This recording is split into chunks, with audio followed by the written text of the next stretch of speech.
All right, everyone, welcome back once again to this Beefcast presentation. I'm your casting host, Beef. Joining me, Muatauran. How's it going? What up, bro? What It's up, going bro? well. I figured I'd go gangster for a second. Nice. Oh, sorry, gangsta. That was pretty good gangsta. Cuz. Yeah, okay, you're pushing it now. That's all I got, man. Pushing it. All right, we're working with the IVDYogiTime.com crew right now. This is IVD Yogi Time tournament number 28, all leagues, all divisions. Got another Masters versus Masters TVT coming at you right here on MLG Shakura's Plateau. Let's get into it. Top left-hand corner, the teal player. We do have Killer. And his opponent in the top right corner of Shakura's Plateau, he is on Team FG, which I don't know what that stands for, but he is Elegance. I'm going to say it's Fighting Gals. Fighting Gals. Yep, Right. I don't know, but that's what it is now. Deal with it. If it's not Fighting Gals, it should be. It should be. You know, you got the big beef bump there, so Yeah, there you deal go. with it.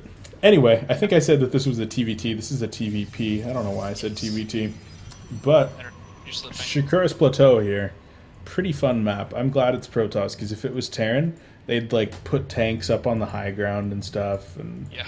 I would just kill myself. But That seriously, could still happen. we were just talking about Zerg versus Terran, and I remember MMA versus DRG at something. What was that? The BlizzCon, or excuse me, the Blizzard World Championships last Yeah, December. That was finals. such a good game. Yeah, here on Shakura's. Yeah. Oh, that was so good. But anyway, we're talking about ZVT and Broodlords just being completely kited by the Terran army. I hate that. Ugh, makes me so See, sad. you've got this spell. It allows you to lock units in place. You should use that more. Okay, yeah, that's my sure. advice to you. I'll just use that from across the map as I'm being dropped in 5 locations. So frustrating. Anyway, let's get into this game right here. We do see that the Terran player going to be banking up 400 minerals right there as he lays that command center on the low ground. Probe getting there at the absolute perfect time. Sees that it is going to be 1 Rex gasless fast expand. Back at home for him, though, he's looking like he might be doing a 1 gate expand of his own. Yeah, it should be a one gate expand. I kind of wish he'd cancel the zealot. There's really no need to for it to finish. But no, he's gonna chrono it. He's going to chrono The it. exact opposite. Yeah, cancel that zealot. Just kidding. Make it come up faster. No, Yep. we've seen 2 games out of Elegance so far. In both games, he's opened 1 zealot double stalker. Yeah, I think he's gonna do it again. Yeah. So You'd have a with Shakura's Plateau being a little bit smaller of a map when compared with Tal'Darim Altar, which is where our last game with Elegance was, will he possibly have a little bit better success with a double stalker? could be, but I mean, there's a bunker already almost done. This is he's not making the second stalker. Oh, That's okay. good. I like that on really small maps, but I think Shakura's is just too big for it. You should actually attack up here with this zealot. There you go. If he focuses this SCB, no. I was gonna say if he can focus that SCB before it finishes the bunker, he might have been able to do some damage, but you know he didn't get it in time. It was like done already. Yeah, not quite yet. But that would have been kind of cool if we had been able to see that. Both these players going to be expanding for the time being. That Nexus, quite a ways behind his opponents, but the SCV does indeed see the Nexus right there. Hiding behind the natural mineral line, able to get that scout off. Not going to try to press his luck and go up that ramp. He says, get me home to my kids and family. I want to have some pork chops tonight. That's what the wife is cooking for. Oh my god. How good the Okay, pork chops sound right now. Pork chops, those are Oh my pork god. chops are good, man. Oh. I prefer steak, but I think that's just the Albertan I think, side of me. oh, I prefer food. I'm really hungry right now. Prefer food. You didn't have time to eat. No, I haven't eaten since like 11 o'clock this morning. I'm Were you really eating hungry. like watermelon or hot dogs at the beach or something? No, we were just out there to play volleyball and do nothing else. Volleyballs. Yeah, volleyball's awesome. Going back out Please say tomorrow you were morning. drinking water at least. Oh yeah, of course. Got to keep hydrated, otherwise you'll die. Like literally die. I've seen people fall over from dehydration at the beach, and you're just like, it's your own fault, man. Oh yeah. You sit Anyway. out there in the sun and the water all day, you get dehydrated. Yeah. Well, for the third time in as many games, we are seeing Elegance open Robo here against his opponent. He wants to get that Observer out very fast, which does start and immediately rallies right across the map to his opponent's base, where he wants to get that very good information. back at home for our Terran player, starting that single engineering base significantly ahead of his opponent. Unless our Protoss player is going to be dropping double forge, he's going to fall pretty significantly behind in upgrades here. Yeah, and you know, from the past, he's probably not going to. We've never seen double forge from Elegance, you know, at least not right away. He's always gone single forge into Templar, and then he's got his double forge up. So, you know, later upgrades, but quicker Templar. Yeah. Well, actually, with that forge going down just as it did, he might be able to chrono boost that out and catch up in upgrades, but we will have to see. The nice thing about the build that Elegance is using is that he has that robo facility out very early, and even though he will most likely follow his same path that he had been, which would be Twilight Council into Templar Tech, he could very quickly transition back into Colossi. Both of those tech switches have actually been what have won his games. Yeah, for sure. I won't lie, I wasn't listening. I was talking to Eric Kuno, so... Yeah, get his game played. I'll take care of it on this end. I was asking him if he's played another game as his first game. Because if not, it's definitely because those people just never showed up. That's so we unfortunate. do see Twilight. Ooh, stim. That's bad stim. Oh, man, yeah. Stimming up right there to go ahead and grab one Stalker. Does get a single sentry as well. But he did actually, I did a count right beforehand. He lost 13 Marines and a Marauder in that attack. Yeah. If we take a look at... Yeah, if we take a look at the units lost...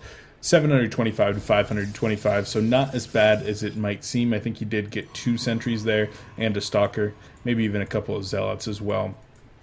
So, yeah, but still, I mean, that was...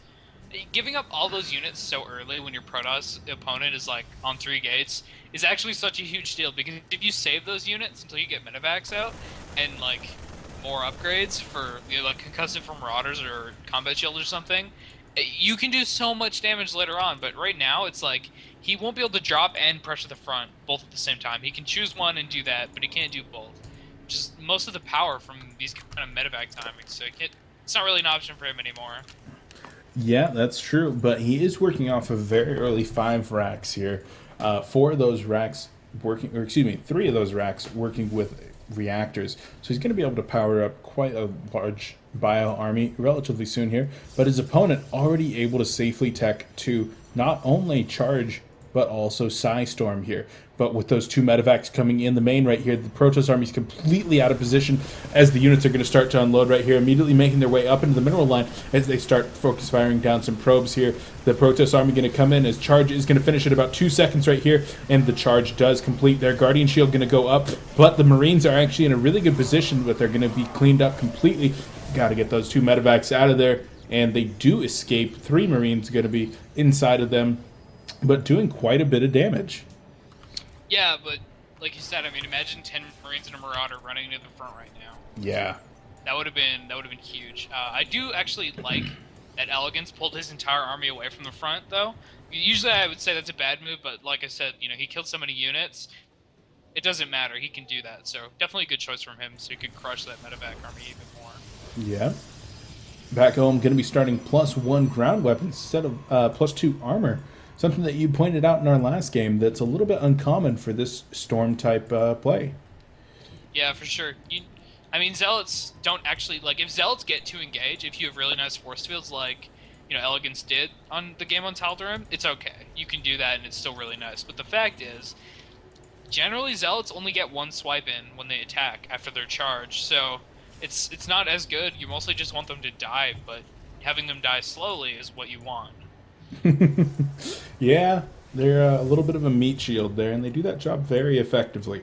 Back at home for our Terran player, already working on that Mobius reactor, 3/4 of the way done, going to be looking to get that Ghost Tech out very fast, and already with a fully saturated 3rd base here.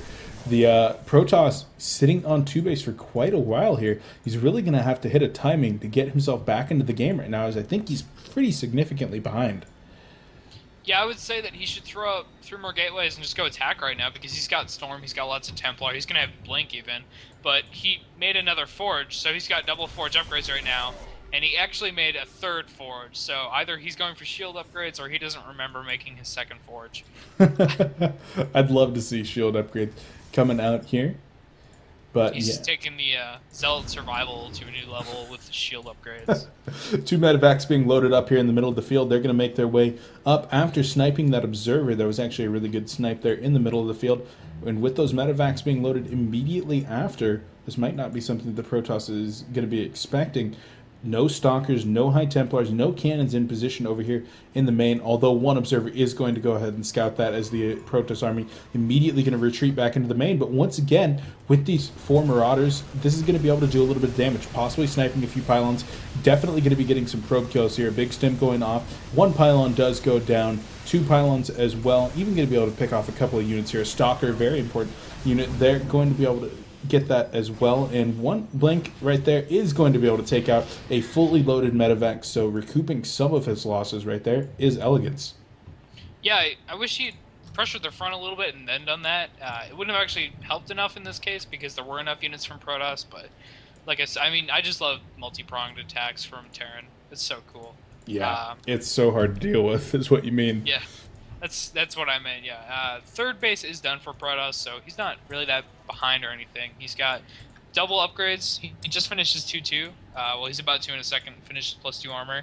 Now he's finished 2-2, so should be starting 3-3 in a moment here. He's got good tech. He can tech up to Colossi once 3-3 is started, and he will have a tiny upgrade advantage if he chronos the whole way, but it's pretty much even at that point, actually. Yeah, but both these armies looking like they might want to move out. A money scan coming down sees the entire Protoss army right here as the Terran is quickly approaching max. We have personal cloaking done for ghosts as they are going to cloak up, and there's no observer to be found right here. Cloak does go down, and actually there is an observer there as well, actually. And those ghosts are going to get massacred. No EMPs going down right now, and beautiful storms coming down with those force fields actually going to be cleaning up the Terran army once again. No feedbacks coming out as each one of those medevacs is going to be able to escape. The Terran retains a 20 supply advantage, but most of that is in reinforcements back at home as the Protoss does force the chase right here. God, I mean, Elegance, I've seen this, I noticed this last game. He should be feedbacking more because these medevacs are so high energy, they'd all be dead right now. And if he didn't have those medevacs, he'd have lost all his bio units as well. He'd have almost won the game just by using feedbacks. It's really disappointing that he didn't. Look at this hot pickup here on SCVs. Oh, so cool. Guess what else feedback would have stopped? Oh, man. 16 SCVs. Oh, no. Snipe's going to go down there onto some of those ghosts. A few feedbacks do go out, but EMP's still going to be coming down onto the sentries right here. EMP's blanketing all of the High Templar and the Zealots right here. Only enough energy for 1 storm, and it does go down in a pretty decent position, but the Protoss just simply does not have enough left to combat the rest of this army. This is a classic overextension. Every race does this all the time. You feel like you have an advantage, you're attacking, and you're like, oh, I just killed the shit out of his army. Okay, and then he went to his base, he killed SCVs, he forced the command center to lift off, he, half killed it, and he's like, well, I can just attack up the front now, right? No, you can't, you lost too many units, and he's got reinforcements, so a big overstep, and he's going to pay for it in a moment. Yeah, the Terran army going to be making its way up here into the third base. 1 pylon is going to fall immediately, but the very small Protoss army is out of position to defend this third. Elegance going to take a play from his first game against his teammate, sacrificing that third right there. The Terran already back onto 3-base economy with his 4th base and orbital already morphed as well, versus a Protoss back here in the Stone Age is working off of only 2 bases with his main almost completely mined out. Probes actually had to be pulled in order to defend a little bit of drop aggression as well. Yeah, I was wondering where the army was. I thought it was just going to be out in front of the natural, which is where it should be if he's just ditching his third, but I was looking around, I was like, did he lose it all? And I missed it? No, it was in the back of his base. But Terran actually did see the Colossi there as they tried to defend that drop and already switching into double Viking production. I'd like to see another star port going to be coming down here, but nothing for the time being. I'd like to see quad Viking production because getting back into this game like he did in game 1, the only way that it's going to happen is if there's not enough Vikings to deal with the Colossi count. But right now, I think Terran is in a very sizable lead. Yeah, Terran is in a super, super awesome position. There are 3 Colossi out, but there's just nothing to support them. Colossi are really nice when you have a bunch of Zealots and Stalkers to keep them alive. When you don't have anything really at all, they're not so good. Yeah, and beautiful splits coming out here from our Terran as EMPs did go down. All of those Zealots going to fall very quickly, and GG comes out of our Protoss player. He is absolutely done at this point. Our Terran player really just outplaying him. This is, I told Rob last night, something that my biggest pet peeve is when people do stuff like sacrificing a bunch of their army to kill a Nexus. You know, you're sacrificing all this army, which is units, for what you perceive as so much value, when in actual, it's 400 minerals that's going to be out of your opponent's army when you've lost like 2k and you just die to a counter. That was like a less intense version of it, but again, like an overextension. Yeah, certainly. You have to watch out for that. Definitely. And Elegance actually going to be making his way down into the loser's bracket now. So, Killer going to be continuing on. I think he might be facing our Grandmaster player here in the semifinals. Oh, yeah. It could be very cool. All right. Yeah, he beat Cham, so... Yeah, let's wrap this game up real quick. I've been your casting host, Beef. Joining me, Muatauran. This has been the IVDYogiTime.com tournament number 28. All leagues, all divisions, all casted, all streamed. Be able to make sure to go over there and check them out at IVDYogiTime.com for all of the games. Check out their schedules. 3 tournaments a week. Every tournament has a prize pool. Click on an ad once per tournament. Help the ad revenue come in so that they can keep providing those tournaments. And make sure to keep on tuning in right here at twitch.tv/BeefPotPie1, where we'll be bringing you the next game in just a moment. Thanks for watching.